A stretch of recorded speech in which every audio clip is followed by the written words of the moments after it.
قال اللہ تبارک و تعالی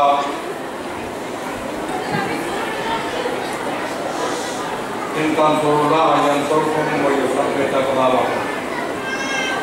دوستان عزیز اسلام،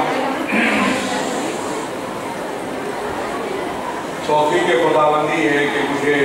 اس محفل میں حاضر ہونے کا اور آپ کو مخاطب ہونے کا موقع ملا۔ میں سمجھتا ہوں کہ بہت ضروری ہے کہ ہماری خواتین کے معاشروں میں اویئرنیس پیدا کی جائے، آگاہی پیدا کی جائے، ضروری معلومات عقائد کے حوالے سے اور عمل کے حوالے سے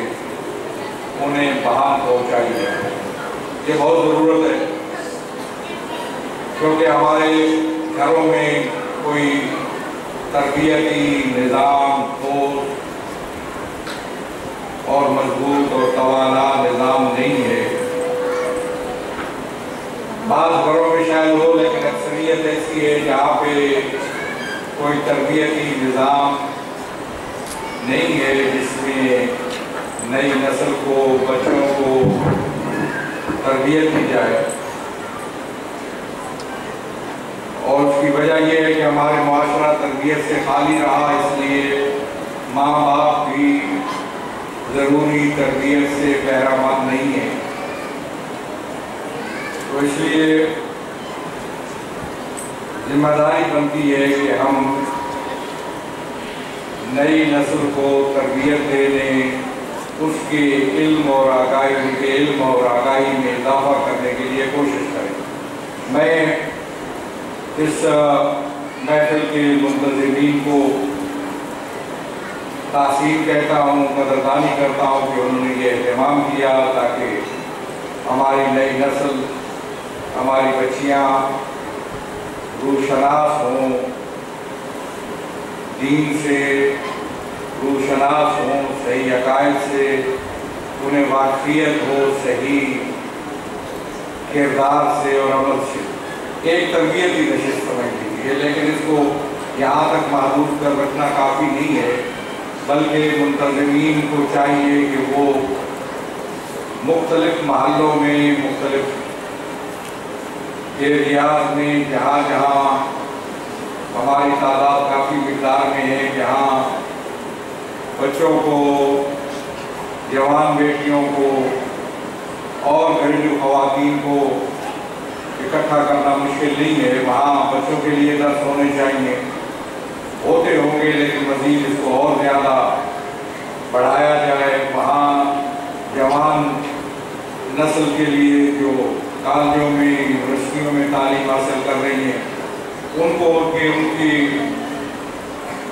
ان کی زبان میں اور ان کے ماحول کے مطابق ان کو دین سے آشنائی دی جائے، دین سے آگاہی دی جائے، اور انہیں اس بات کی رہنمائی کی جائے کہ وہ اس ماحول میں کس طریقے سے اپنے دین کی ضروری باتوں پر عمل کر سکتی ہیں، اور دوسری لڑکیوں کو بھی دین کی طرف کس طریقے پہ مائل کر سکتی ہیں۔ اس طرح گھریلو خواتین کے بھی درس الگ ہونے چاہیے تاکہ ان کو بچوں کو تربیت دینے کا طریقہ سکھایا جائے، تاکہ وہ اپنی نسل کو، اپنے بچوں کو تربیت دے سکیں۔ یہ بہت ضروری ہے،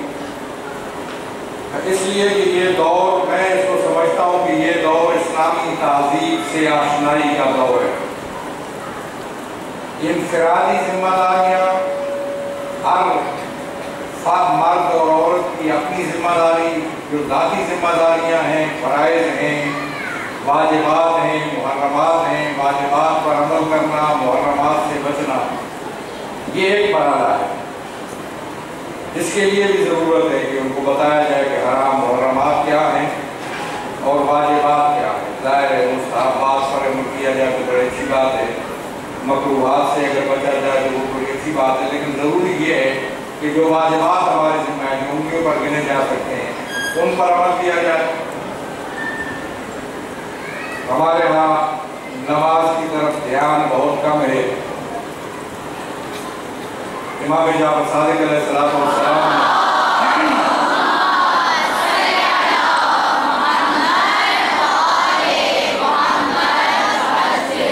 جمع کیا اپنے گھر کے افراد کو، تمام خاندان کو، تمام گھر میں کام کرنے والوں کو، نوکروں کو، سب کو جمع کر کے کہا کہ یاد رکھو لا تنالوا شفاعتنا مستخفا بالصلاۃ،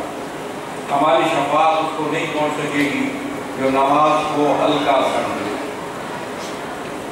نماز کو کم تر سمجھے اور دوسری زندگی کی ضروریات میں اپنے آپ کو زیادہ مصروف رکھے۔ میں کہتا رہتا ہوں کہ میں آج تک کوئی ایسی مصروفیت نہیں مجھے معلوم ہو سکی جو نماز سے زیادہ اہمیت رکھتی ہے۔ بعض لوگ کہتے ہیں کہ ہم مصروف تھے اور کام میں مصروف تھے۔ ٹھیک ہے، اگر کام میں مصروف ہیں، اول وقت میں نماز نہیں پڑھ سکتے تو نماز کا جو وسیع ٹائم ہے اس کے اندر نماز کا ادا ہونا ضروری ہے۔